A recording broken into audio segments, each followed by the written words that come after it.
Get ready for your daily dose of marketing strategies and tactics from entrepreneurs with the guile and experience to help you find success in any marketing capacity. You're listening to Marketing School with your instructors, Neil Patel and Eric Siu.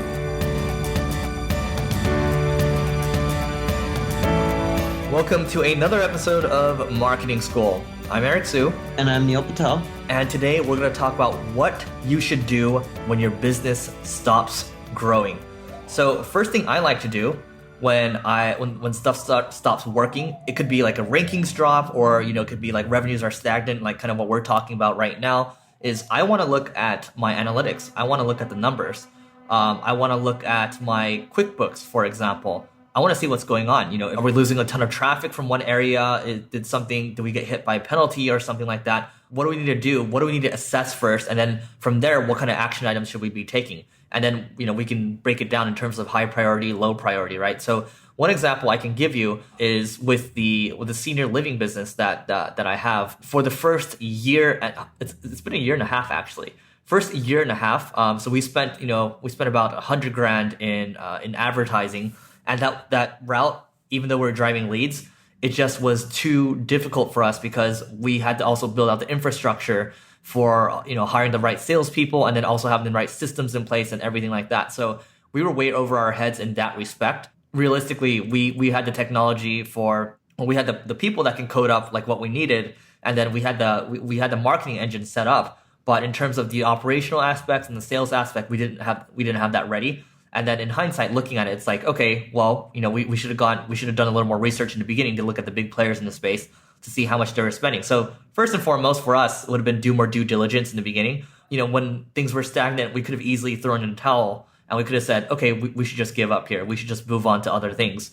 But for me, I'm a little persistent when it comes to things. I just didn't want to give up, especially because we made it so public that we were trying to go for this thing. So what we did is, we took a look at other sites, maybe not in this niche, but similar types of businesses, and we looked at how they were growing. And from there, it's like, well, can we do this? Does it make sense for us to change it in another direction? How much is it going to cost us? How much time is it going to take? And when things weren't working for us, we basically assessed other possible avenues. We made a change. A couple of months ago, maybe 1 or 2 months ago, we started getting sales that are coming in. And now we know exactly what we need to do to scale the business because, we've been experiencing so much in this space. We just needed to make a quick tweak here and there to make the change. And oftentimes it's that one little tweak that's going to make all the difference when it comes to your business. So I've been in both positions, and I don't have a ton of tips and tactical stuff that you can do to get out of it, because in reality, there is no one answer. But I'll tell you on how to go and solve the answer. Because I've been in your place, if you guys are experiencing this, in many ways. One, when you're trying to start a business and you can't figure out how to make it grow and just get revenue. And the other is you've had an established business and then it just flatlines and even declines. You're just like, wait, how do I get it back up? Even when your rankings and all the traffic and everything looks good. It could just be time, or it could be the market's changed, or it could be that your product's old and you haven't updated it, whatever it may be. So I've learned a few things. One, when you're the person who's been working on the business for so long, your viewpoint of it and the solutions in many cases are closed-minded. I hate to say it, but even for me, right, being a marketer, I've been doing this for over 16 years or 14 years, whatever the number is at this point, I think 15 or 16, something like that. Even my viewpoint in many cases with my own businesses are closed-minded. For example, my neilpatel.com blog, it's been growing in traffic due to paid, but a lot of the organic has flatlined. And I've been doing SEO for so long, and someone came to me the other day and they're like, have you thought about just changing the URL structure because it's so bad? And I'm like, yeah, I know WordPress puts dates in the URL by default. I've just been too lazy to change it. I don't think it's going to have a huge impact. And the guy pushed me on it.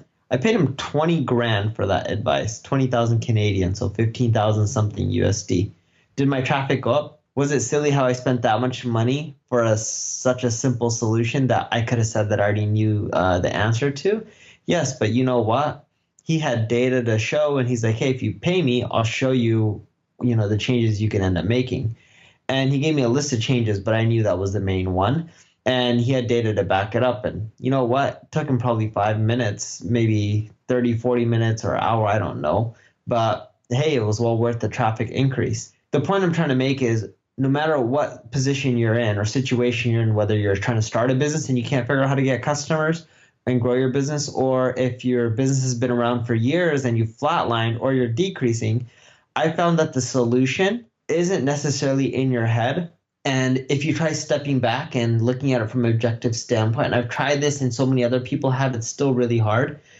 I found that the best solution isn't doing any of that. It's networking, going to events, going to conferences, meeting up with people. They don't have to be paid events. Could just be local meetups.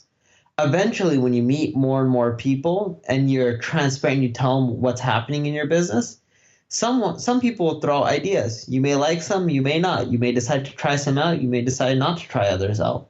But if you keep meeting people, eventually you'll get a few ideas that you feel be worth trying out. And one of them should hit. And that's what I've done. Sometimes it's taken me a year and a half to find a solution. But once I found that solution, the business is back on the upward swing. And it just comes down to how many networking events, conferences, etc. can you go to. Just because you're in the business and you know the space better than anyone else doesn't always mean you're the best person to grow it. You could say one of the best marketers or content marketers or traffic acquisition guys. But why is it that one person who I paid 15,000 USD to told me how to grow again, right? When in reality, I've written blog posts talking about how URL structures matter. It's just sometimes you're so close to your own business, you forget a lot of the little things that an outside perspective can bring to you. And if you don't want to go out there and go to networking events and places like that, you can look for consultants and contractors. I also do that as well to grow. But if you're strapped for money, just going to the networking events works better, right? Like for me, because I have enough money or my businesses are profitable enough, I'm not saying I'm rich, it's easier just for me to go and pay people. So not only will I go to networking events, when someone gives me a good idea, I'll be like, hey, why don't I just pay you to do that? How much would you charge, right? But most people, they'll just give you the information for free. They're not looking for anything. The guy who charged me 15,000 USD, he would have done it for free. But I'm like, no, I'll pay you for your time. Come in, you do it versus me spending my time and doing it. But I found that to be the best way to kickstart your company again and grow. Man, can you pay me 15K USD too? No, I don't have any more money. So I want to talk about single grain, and for this one, I mean, basically when I took the company over, we were basically insolvent. Basically, the company was worth nothing, which is why I got it for such a steal. If you want to listen to that interview, you can check out Nathan Latka, Eric Siu. Basically, what happened was we had leads coming from one source, and we had to shut that down too. Neil's very well aware of that source. That source was me. Exactly. We're getting all of the leads from Neil. So the company was really built off the backbone of Neil. So we had to figure out a way to kind of find other lead sources. So, we went with, our SEO. We started producing a lot of content. We started doing a lot of link building, and that ended up working out well for us. Organic generates, a good amount of leads for us. But like Neil mentions, networking was a huge portion. Like if I didn't join EO at the time that I did join, which is when I basically was able to take over the company, EO is Entrepreneurs Organization, I wouldn't have had my little internal board of directors with 8 other people in the group, 8 other entrepreneurs.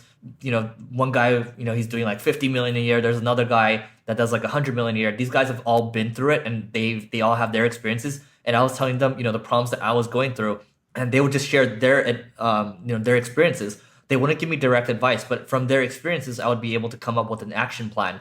And that helped me a lot. There's other groups out there. I mean, EO is not the only one. There's YPO if you're doing more than 10 million a year, but having that peer group, having your group of, brothers care for you and tell you kind of what their thoughts are and get on calls with them afterwards. I figured out the structure, the things I needed to do to basically save the company. And I was able to do so. Without them, I don't think it would have happened because I would have, I would have lost my shirt. The only thing I would have been able to do is Google all the time. So, there's no set answer for this, but having a peer group is strong. At the same time that I took over the company, actually a couple months later, I started the Growth Everywhere podcast, and I was able to interview a lot of great people. That kind of started to snowball into me like meeting other people in person or making an excuse to meet people for coffee. That led to like other speaking engagements too because of the podcast. And that podcast led to this one too. So podcasts are a way of meeting other people and kind of networking.